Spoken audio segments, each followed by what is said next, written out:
Welcome to the Flourish with Neural Retraining podcast. I'm your host, Madeline Lowry, founder of Twin Cities Neural Retraining and a certified MAP method practitioner specializing in anxiety and chronic health conditions.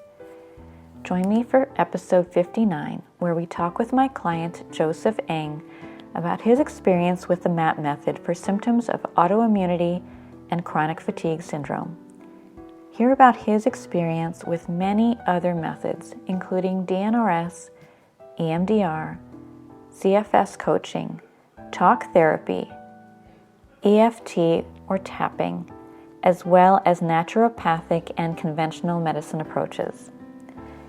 Joe describes himself as a highly sensitive person with a significant trauma history and some OCD tendencies.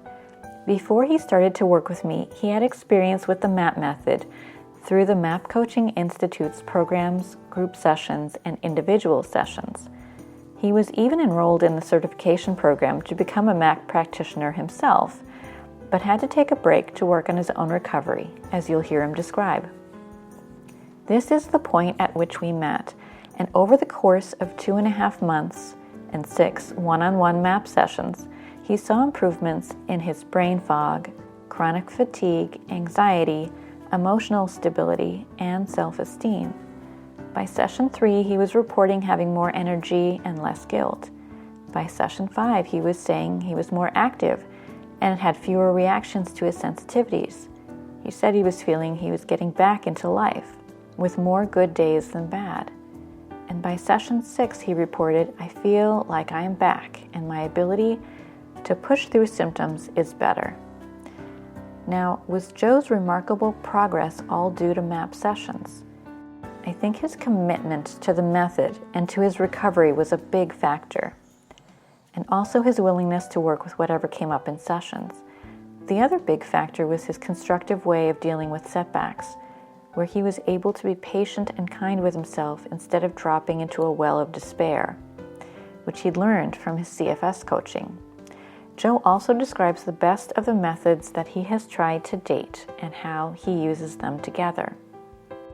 As always, we must disclaim that the information we share in the podcast is for educational purposes only. As MAP method practitioners, we do not diagnose or treat disease. Instead, we work with the person and the personality to optimize health. Now, let's hear from Joe.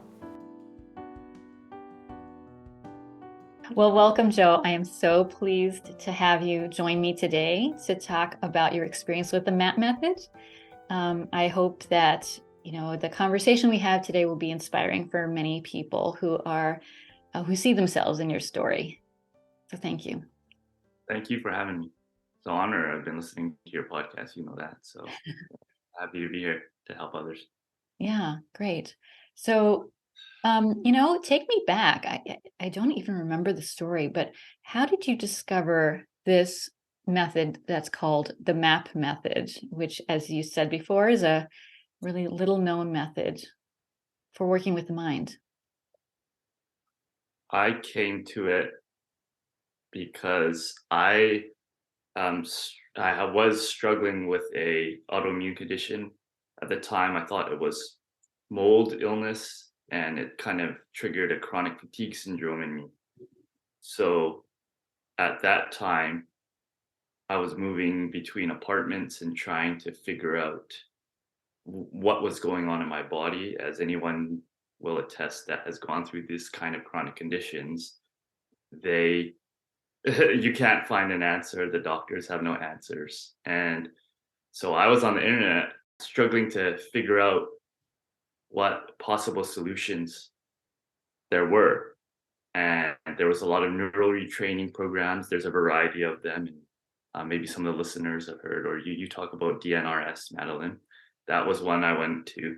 And I kept looking online what would help with these neuro retrainings. Then there was a course about EFT, which is tapping on acupressure points, and maybe some people are familiar with that as well.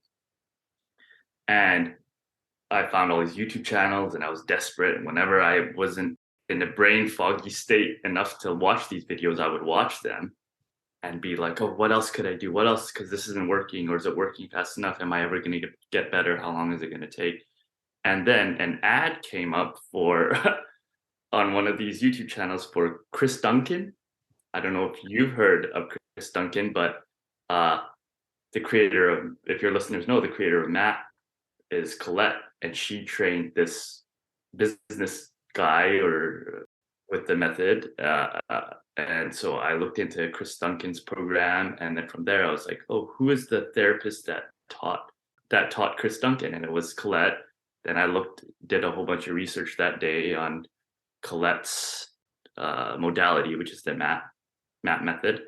And I think I joined the group that day, and I was like on Colette's call, and she helped me with my sleep. Like I was called into the hot seat, and then I looked further, and then after that I saw Yelena had a program for autoimmune condition, a 7-day free trial, and I was hooked after that. I took the 7-day free trial and I was listening to the subliminals and started exploring more, and here I am now. Yeah. And then we started working together sometime after that. Yes, we did. Yeah. So the ad with Chris Duncan, yes, that is also how I found the MAP method. I did the same thing you did. I was on YouTube looking up something completely different. But in my mind, I've been looking for a way to work with people with neural retraining in a set of sessions instead of teaching them a basic method that they would have to practice for hours, hours upon hours for months. And I saw that demonstration and I thought, this is it. What is he doing there? But his method is like one step away, I think, from the MAP method. He's an Australian businessman, and I think, he has more of that bent. Entrepreneurship, more like business success kind of thing. And so when I found Colette Stryker and the MAP Coaching Institute, I knew that was the approach I wanted to follow, because I was really interested in it for health, mental, emotional, and physical health. Yeah. So let's see. So you had worked with Colette in a workshop. So you were initiated to the MAP method through that, and then you started to use Yelena's autoimmune program. Tell me a little bit about where you were before we started to work together. So I guess at some point you decided you wanted to do live one-on-one sessions with a practitioner. Can you talk a little bit about that decision and how that was different to doing a program like Yelena's? With the there was a few one-on-ones I took very early on, as soon as I got into the program, because I was just absorbing anything I could from MAP. But I don't think I was in the correct mindset to absorb it all, because at that time there was some like immediate benefits from Yelena's program, and whatever, I would go on the Zoom calls, and I joined MAP coaching, and there's a whole bunch of several programs. And I was just trying and experimenting with them. And I think I had a one-on-one with Ed at that time. And they were beneficial because I had tried traditional psychotherapy in the past and tried a lot of the traditional methods to help with even anxiety and other mental health things previously, before getting this chronic illness. And this seemed to help be more effective. Like I knew I was on the right track. But at that time, I was still maybe in denial about how ill I actually was, and was still just trying to power through it. And people, if you have your clients will know, like it's not in denial, but you don't exactly know what's going on. So you think you can just continue on with life, but that's to your detriment. And then when you actually take a step back and like figure out what's going on and figure out what are the proper steps and processes you have to take, then you're like, and accept that, okay, this is maybe a longer journey than I think. then that's when the healing comes. And so I was taking Yelena's group program for autoimmune, and there's like group Zoom calls once a week and things like that. And again, they were very beneficial. They were very beneficial in terms of like dealing with my past and bringing up emotions. But my physical healing wasn't catching up to that yet, because I was still not doing the right things, giving my body what it needs, which was proper rest and proper time to release the trauma and heal, right? And so I was still powering through, but I was doing the sessions, and it just became overwhelming at some point. And then I kind of had a setback in my recovery, I would say. I wouldn't even call it a setback. It was what needed to happen, but I needed a break from everything. I needed to just take care of my own health. And so I stopped pushing through in my daily life. And even I stopped for a time, even under Yelena's advice, to not have to listen to the subliminals every day. Don't force it. Just if it feels good for your body, because your body's healing. You have to integrate and process these traumas and process what's going on in the nervous system, and then you have to rest and let your body recover, and then maybe go back in when you feel comfortable. And once I got into that rhythm, then I started to heal, right? And I went through a really, really rough patch during the summer. And then once I started to get out of that little rough patch, then I was ready to delve more into MAP again. And then that's when I found you, because I was like, I've had one-on-one sessions before, and now that my body can handle these sessions, I feel like I need to go. Now it's time to dig deeper and excavate even the whatever emotional baggage and traumas that I need to take care of before I can move forward in life at all with anything. Yeah. And and I'd always wanted to work with you, because through my roughest times, I'd be in bed and I couldn't move, and I'd be so brain foggy, and like, there were times I didn't know my name. I couldn't write my name at the doctors, and things that people will never know. Only other people with struggling with chronic illness will understand. And I would listen to your podcasts, and that was the only time I could fall asleep, was listening to your podcast, because it's stories of recovery, right? And other people going through it, and the MAP method actually helps these people. And then, it's pretty calming and comforting. So I listened to all of them, all of your episodes, and yeah, it really helped me during that time. And then now it's great that I'm talking to you and working with you. Yeah. So we started working together about that time. So you talked about the rough patch, and then I think we have done about 6 sessions over maybe 2.5 months, starting in August. Does that sound right? Yes. Yeah. So, what were you hoping to address, right? When you decided, okay, it's time for me to dig deeper, to do some, MAP sessions that are going to get more to the root causes. What is it that you were hoping to resolve for yourself in these sessions? Where were you emotionally, mentally, physically? Yeah, so physically, it'd probably be obviously the chronic illness, the chronic fatigue syndrome. And that was probably at my worst physically. Like, the brain fog was so intense. And I think I'd been running my whole life. Basically, my brain's been functioning from like an adrenaline standpoint, like, an anxious state, a panic state. So everything I've done in my life has been come from a panicky kind of paranoid, anxious state, which is not healthy. It's rare that I wasn't in a relaxed state, which should be your default. I know now, after all these neural retrainings and all these courses and stuff and things. Other things I was trying to resolve was, because I know that I know and I feel that my chronic illness stemmed from like a lifetime of trauma, and I had maybe a dysfunctional background, and there was diagnosed with PTSD and anxiety and depression and all these clinical things.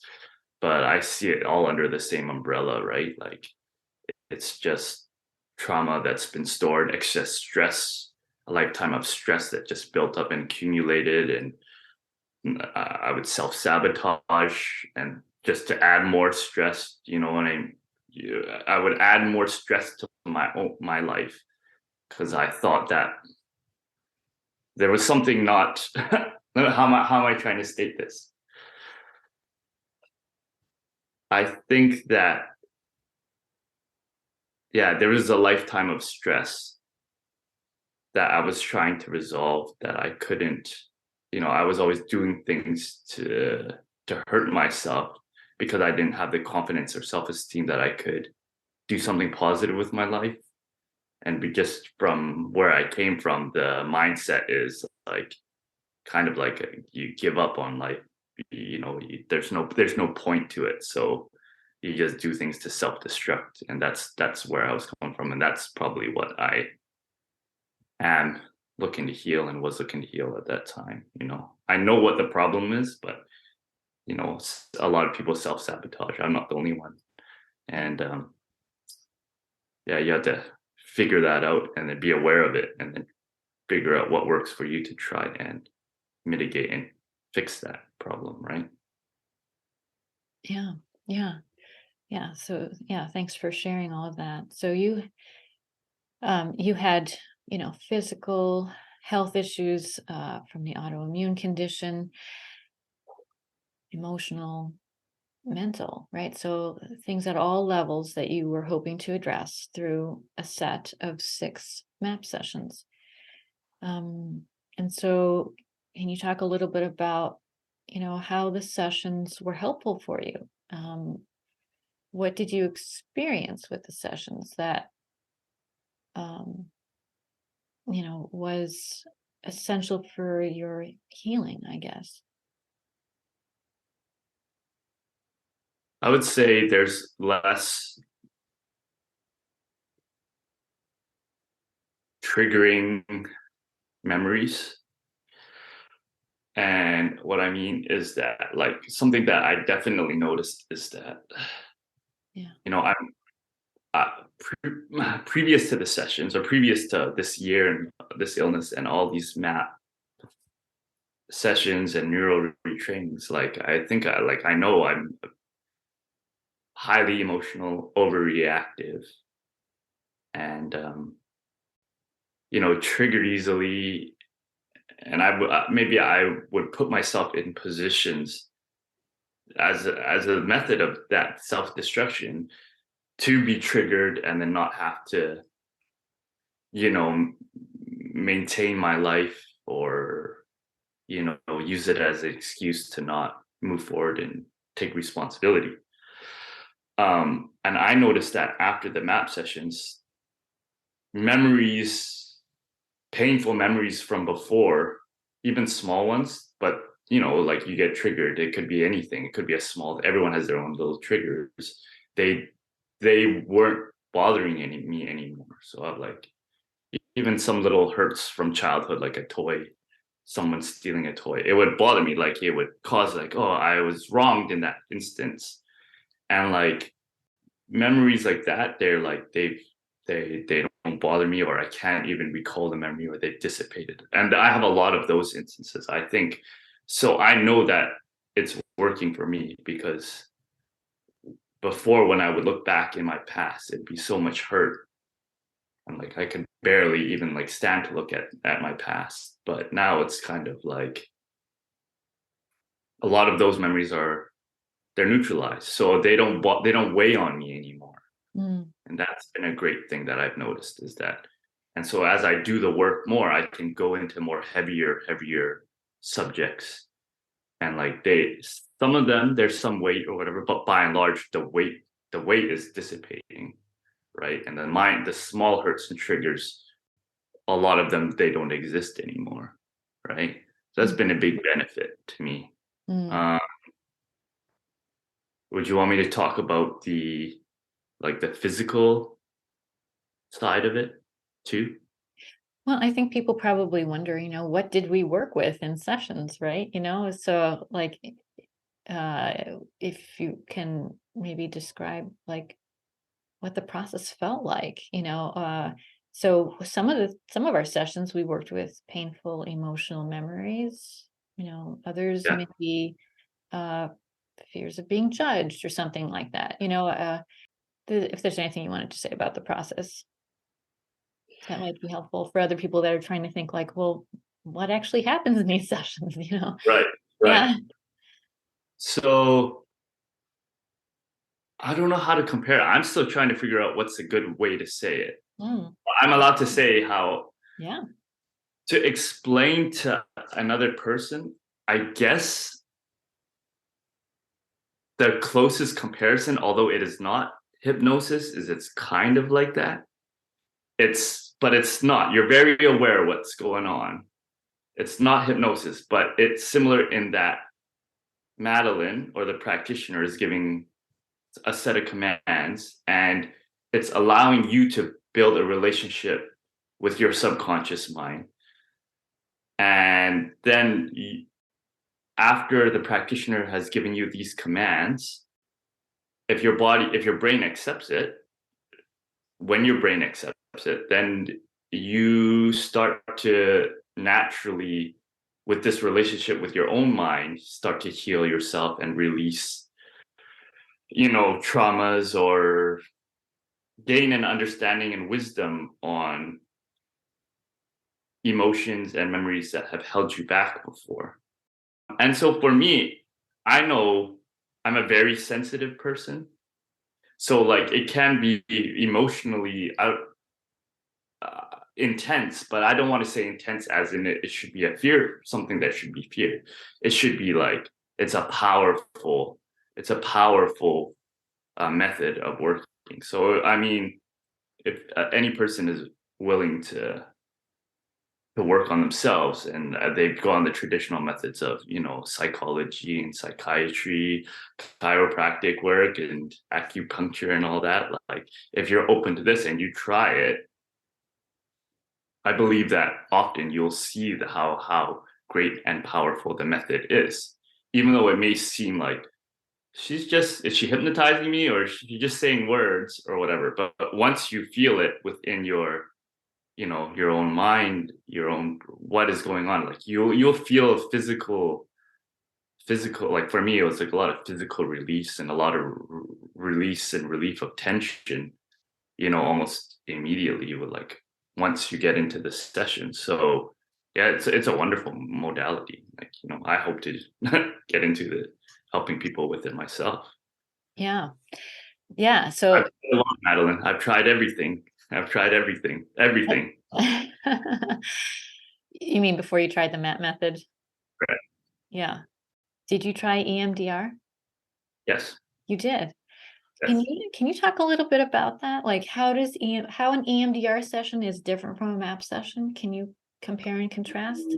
Okay, so, and I'm not sure if the person that was my psychologist at the time, and I love her, but now that I've read some of the like clinical processes about how other practitioners execute a EMDR session, I'm not sure that she was doing it. Standard.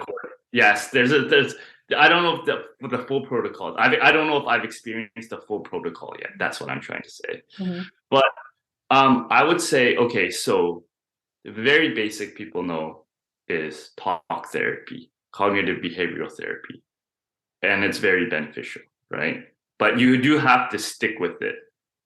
You do have to stick with it, and maybe that's something that I didn't do before because it's very easy to go in there for 1 hour once every 2 weeks or once a week, and then come out of therapy sessions and feel good for an hour or the rest of the afternoon, and then you're stressed right back into life, right? And so I find that kind of talk therapy challenging because I've been a stress case. So you're like, as soon as you don't have the comfort of the practitioner or psychologist, it's like it's very easy to go back into your old ways. EMDR uses, I don't know, the paddles I used are a vibration. they vibrate, and you can use lights or you can use sounds. And what it is it just triggers stimulation on the right side of the body and the left side of the body. So I would hold these vibrating paddles and they would vibrate back and forth. First my right hand, then my left hand, then my right hand, then my left hand, like a signal on a car. If you can picture it, they'd go back and forth and back and forth. And then you would do talk therapy. And from that, it's supposed to just trigger the different parts of your brain more because you have the right and left hemisphere. And from that, then you do go a little bit deeper. So when recalling a traumatic memory to neutralize it, it does stir up more sensations in the brain and in the body than just talk would, right? So in that sense, it does pull out more for you to work with in therapy. But it's still, for me, it's nowhere near comparison to what you can do with the MAP method. Like, it's not even close. That's my experience.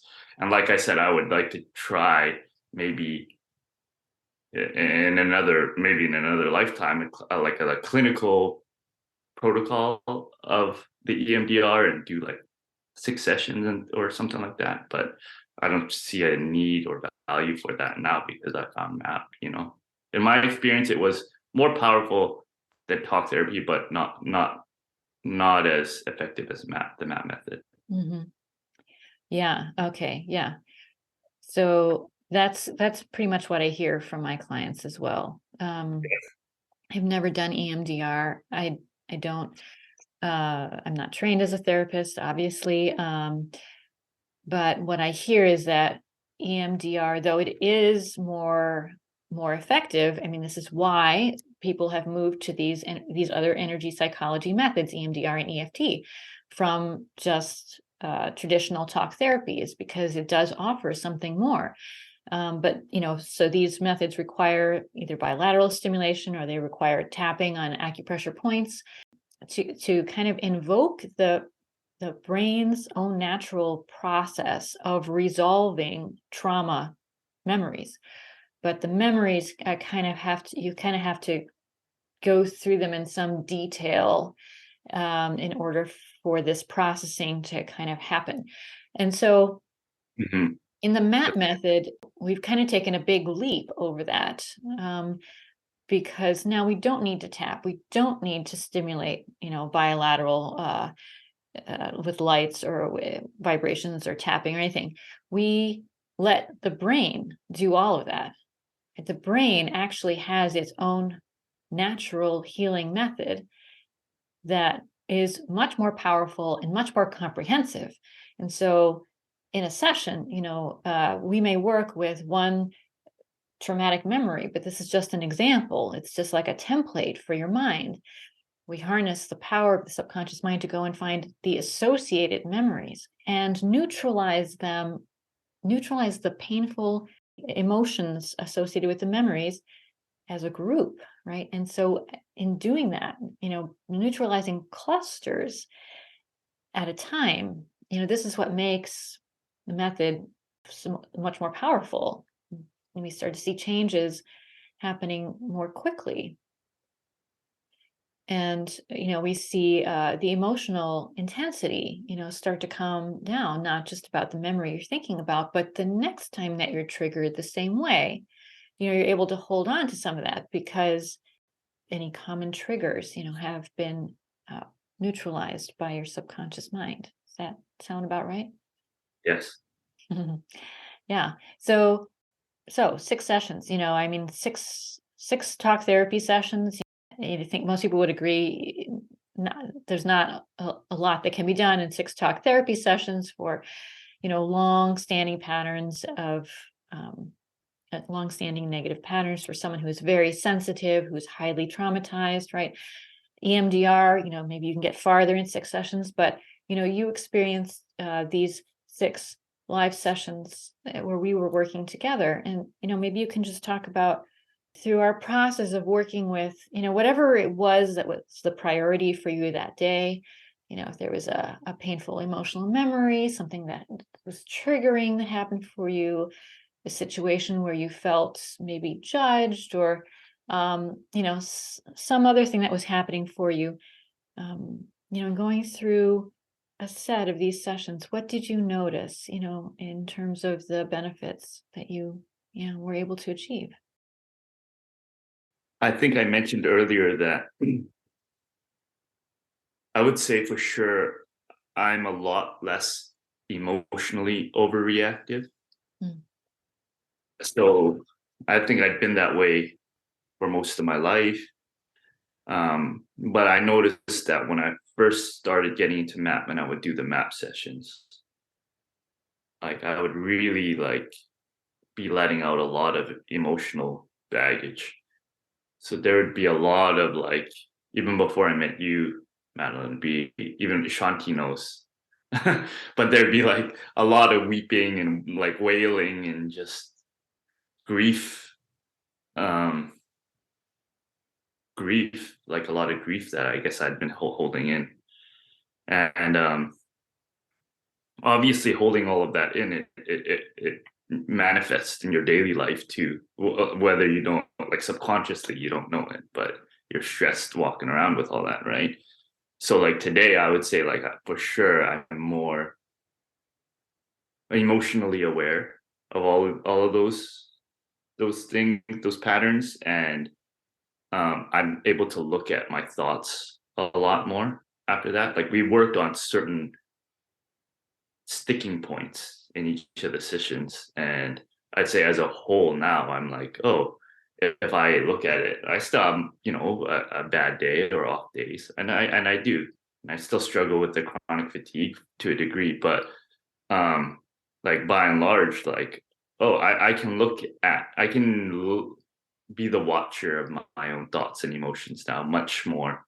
That's a skill that I'm developing. I'm more present,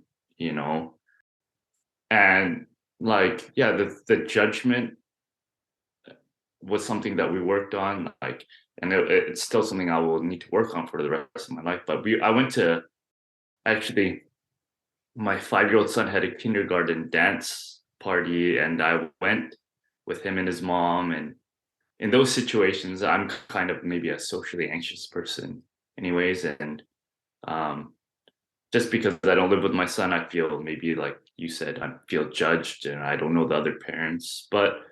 And I felt those things, but it wasn't something enough that I didn't go and didn't enjoy myself. Like I'm glad I went and I enjoyed myself. And I don't think that, and there were things where I didn't feel like I belonged because there's all the PTA parents, they all know each other. And there's who is this guy, like Lennox's dad, that's not around that much, or, but I'm trying to get that part of my life back on track. And, I was nervous, but it's not going to stop me from living my life now. I think that's the attitude that's switched, where I really just want to get my physical health back on track so I can start living my life. Whereas before it would be at all costs, avoid life, avoid these situations. Or even if I would go in there, I wouldn't have the mindset to try and enjoy myself and understand that there's awkward moments and there's people that won't like you and there's people that will judge you, or maybe I'm overreacting or reading into too much and there are nice people, instead of only just focusing on, oh, this is a nightmare for me being in these weird these social situations that I'm not used to going into. It's not a nightmare, it's just this is life, and I won't dare to enjoy watching my son grow. And so that's the attitude that's shifted in me. It's a mindset shift that, I hope that I can hold on to the more of that than my previous mindset, which was just scared of life and avoid everything at all costs because everyone is out to hurt me and I'm not safe anywhere. Yeah, I guess another thing that I will say is there some negative thought patterns and addictions and behaviors are starting to dissipate. I guess that's just along the same lines, where I guess just even simple things like being on social media too much. if you're in a chronic illness, it's easy to be in bed and just like scrolling through Instagram or whatever social media has got you hooked. But like I find myself like it's just numbing, and like I don't want to do that anymore. Like it's not become an addiction. It's like it's been easy to Mm. put it down more and just listen to music and just or do nothing and look out the window more and like take care of my own health, you Mm. know. And so it's like things like that before it'd be like I'd fight myself, and maybe I could do it, or maybe I want to be like, just don't watch Netflix as much, or everyone fights with these, or a lot of people struggle with it, basic just distractions. And like I find myself meditating more and just doing more health, like talking to myself like I want to be a healthy person. And so it's being ingrained more. And so it's becoming easier to when I'm able to just take care of my own mental health and physical health easier. And that's just like a self-care is becoming more of a priority, and it's not anything that I'm having to force. And I think that's a change that I've noticed too. Mm. And so, as a result of the sessions that we did together, how do you feel like your physical health improved or changed? I'd say there was a rapid, man, like July was a really, really hard month for me. Like, really, like, I didn't know if I was going to make it out of this thing. And then I was starting to see some signs of like getting better. And like maybe I said on this podcast, and others will know that's like recovery is not linear with a chronic illness. So I thought it was a really one of the roughest times, but then sometimes you'll notice that you'll get a big jump in recovery too, and then maybe you plateau for a bit, and then you might get another big jump, and then you'll get set back. And then so during that August time when I was working with you, August and September, that was like the biggest leaps in recovery now that I think about it. You know, um, I was, yeah, I was doing really well at that time too. Um, yeah, so like I would say I was able to, the brain fog was starting to dissipate, and I was starting to physically be able to do things that I hadn't been doing in many months. Like I was starting to like take my son swimming again at the end of the summer, and I like go bike riding and starting to go do things. Yeah. So and then since then I'm like I still have my symptoms flare up, but by and large I'm before I like if I did any activity with my son, I would have to rest basically for the week and recharge just to go see him again. And then it started being where, I after the weekend and I'd be exhausted and like spent and have these symptoms flare up. Then it started being like, I could extend it to Monday and still do things on Monday and then Tuesday. And then so that time of having more bad days than good days has switched now to having more good days than bad days. So now I'm at the point where I'm trying to function more or less in my daily life and go see my son on the weekends and get back into schooling right now. Um, and I just have to manage it better, but it's not like I'm ill and like having to rest and recover like all the time. And like if I know I need a day or two, then yeah, like yesterday actually I was like so brain foggy and I was like, am I gonna be able to do the the interview with Madeline? But like I'm pretty confident in the way like the intuition on how to handle these the ebbs and flows of recovery is much better. So Mm. I can handle it more calmly, and that in turn makes the symptoms dissipate much more quickly, I find too. So yeah, I'm Mm. doing okay today. Yeah, that's a really important point. I think when people have a lot of fear around the symptoms or around the setbacks, that burst of fear, that that comes on with any noticing of things maybe getting worse, it just sends them into a downward spiral, Correct. Yeah.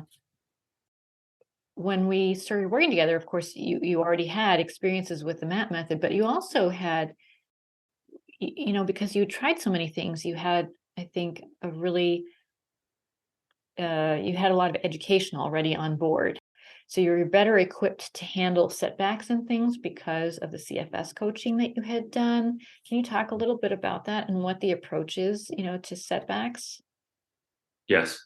Yeah. So the program that I take is they talk about like retraining the brain also from a cognitive standpoint. Mhm. So it's similar to there's a lot of them, right? But DNRS is probably the main most well known, and that stands for Dynamic Neural Retraining System. Mhm. And so that's just a lot of like positive reinforcement and cognitive behavioral therapy, I would say. And so this program is similar to that, but they also focus a lot on pacing, and also a lot of they explain a lot of the science on the nervous system recalibrating itself, because a lot of these are like unexplainable symptoms, right? And you maybe understand this too with your own experience, Madeline, where it's just unexplained. No doctors can really find a solution for you. Maybe they can help some of the symptoms, but as we understand it, it's just the nervous system and the limbic system has been wired incorrectly.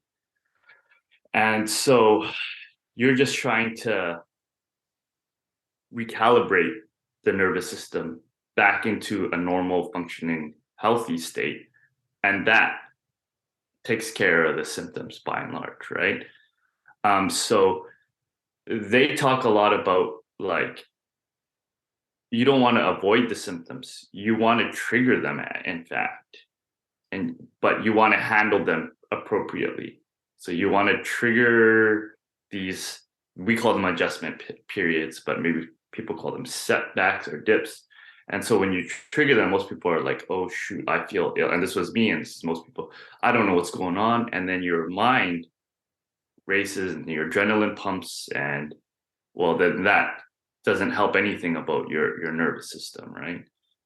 But if you just handle it like, okay, you tell yourself this is the nervous system, and you tell whatever you want to tell yourself. You can use like the DNR system, you can use this set system like stop brain, or you just talk to yourself kindly. But that is when you're in the symptom flare, that is when your brain is most plastic.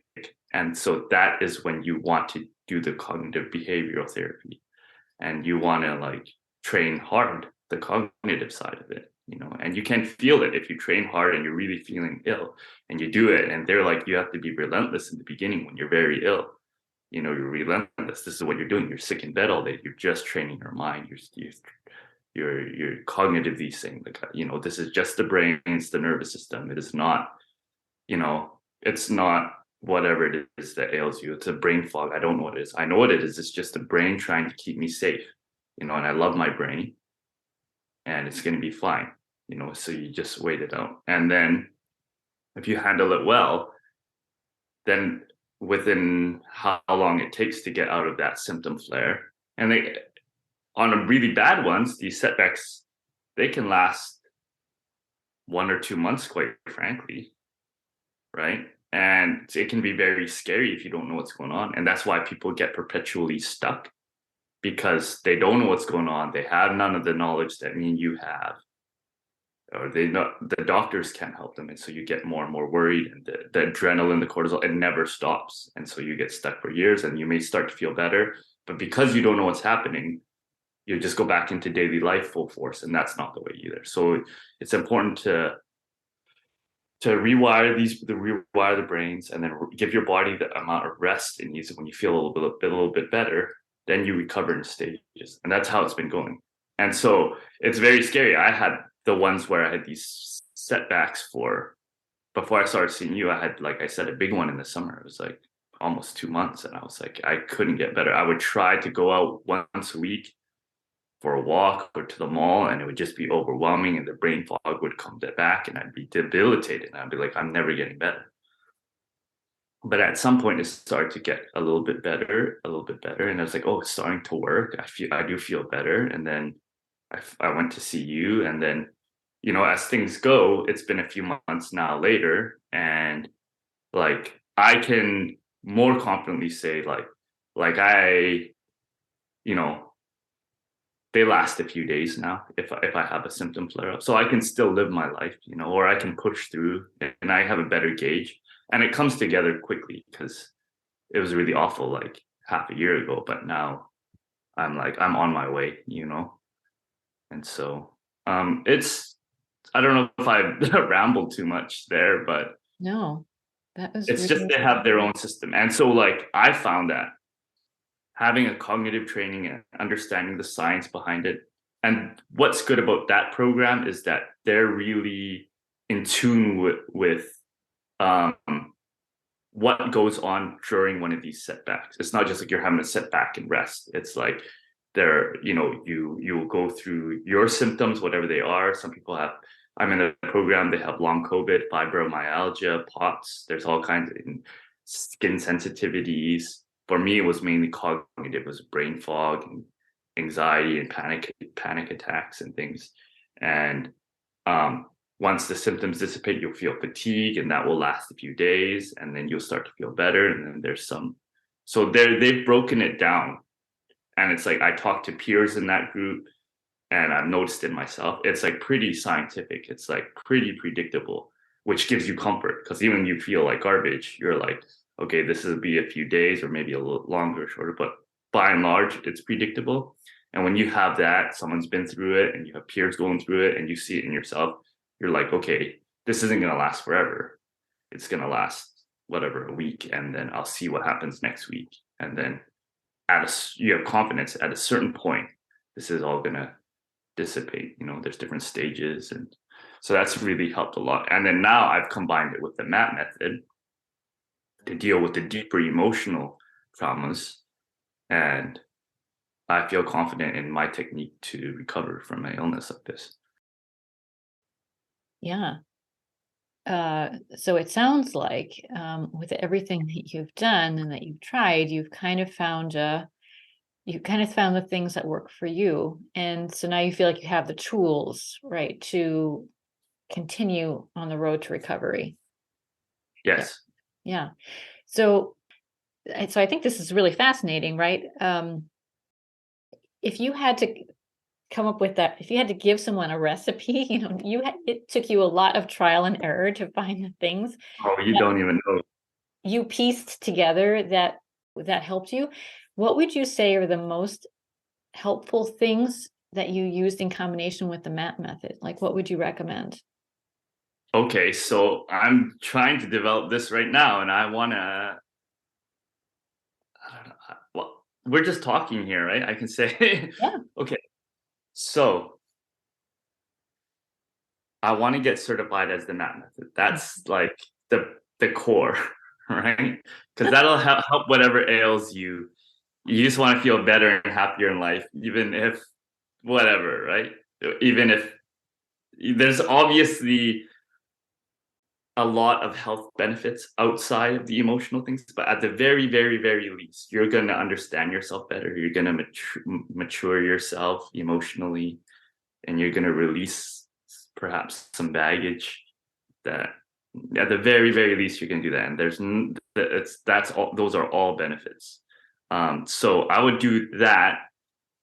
And working with you train, like you don't necessarily need to, but you need some sort of conscious level of training. And like that could be when you do a MAP session, let's say with you, Madeline, you already tell us, use some affirmations, or there's different techniques you can use, but it's just positive self-talk and affirmations, which is cognitive behavioral therapy on the conscious mind. And so that's what people neglect, is the subconscious mind, which is what the MAP method does so well at, right?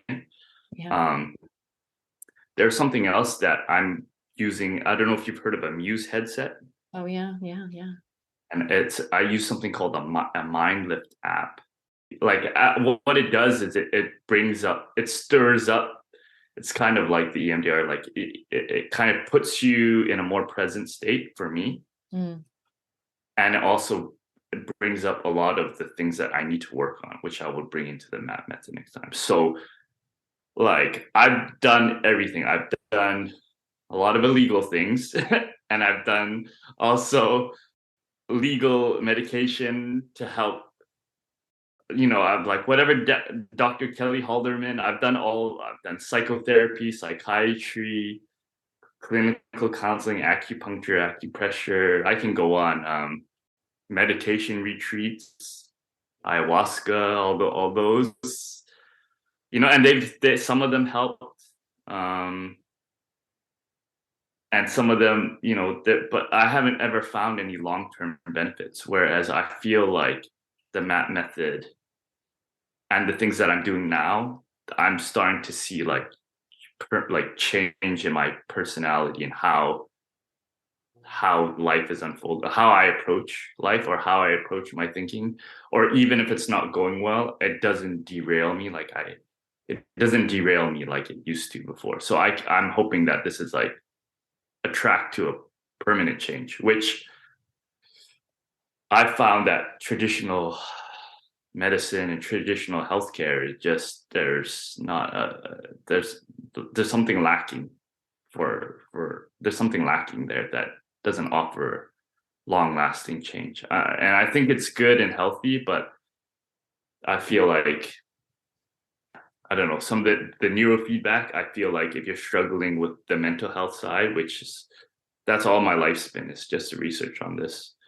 And I was trying to be a mental health journalist before. And so I feel like the neurofeedback is a track to pursue. I feel the MAP method is a track to pursue. And some form of, conscious neural retraining is a track to pursue. And combine these things with, normal self-care, meditation, and, pursuing a calm, healthy life for like, whatever brings you positivity and peace in your life. Like those combinations, I want to see if this leads me anywhere in life, so. Yeah, I'd say it already has. Yeah. Oh, that's great. Well, thank you for sharing all of that research that you've done, because this is invaluable, right? For anyone that is experiencing, any of the, the kinds of conditions and symptoms that you were experiencing. It's so hard to do this kind of research and so expensive to try so many things. When you're already debilitated, when you can't think straight, when your finances are probably unsettled, and trying to figure out which modalities will really move the needle for you is hard. Yeah. So I think people will really be grateful for your recommendations there. So, I guess we've talked about this, but, would you recommend the MAP method to others, and for what reasons, what purposes, and I think you kind of talked about how even if it doesn't touch your symptoms, right, it will help you to resolve some emotional or mental or thinking patterns, right, that may be adding to the suffering that you feel even around your health condition. Mm-hmm. Yeah. Yes, of course I would recommend it. And it's exactly like what you said. Like if you're struggling with stress or mental health things, and I believe everyone has traumas that need to resolve, whether they like to admit it or not, and they have stress in their lives. And it will definitely help with that. But it will help you gain an understanding. It'll help you with your own identity, and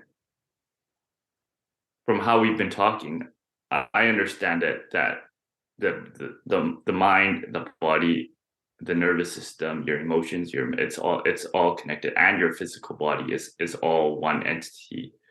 So from my belief is that of course you will see some kind of physical manifestation of the positivity of letting go of some of that stress.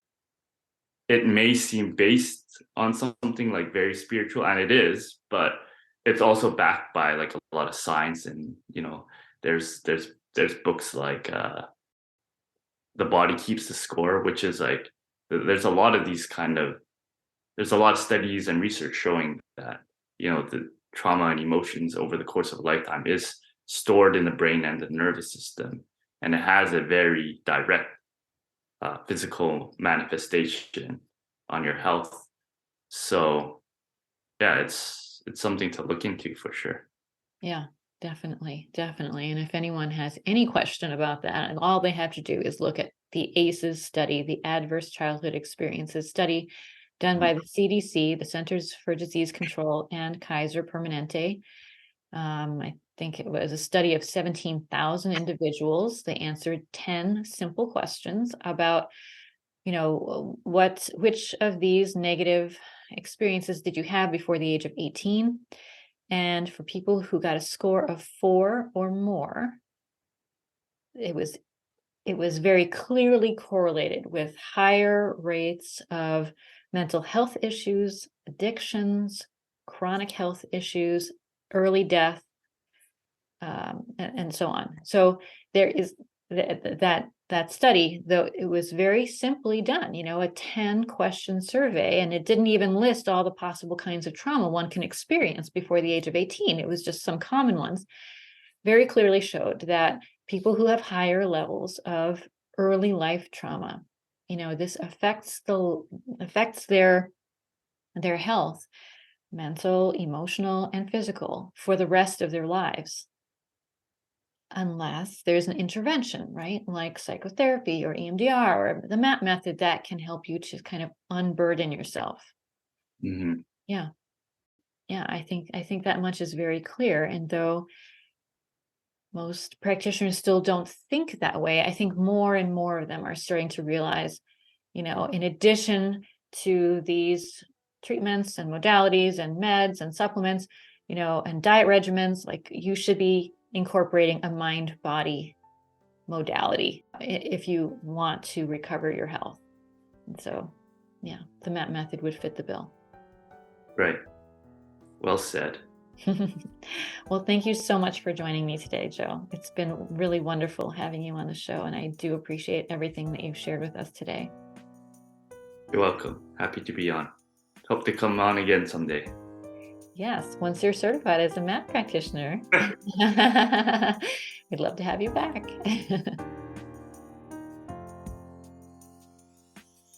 Thanks for joining us for the Flourish with Neural Retraining podcast.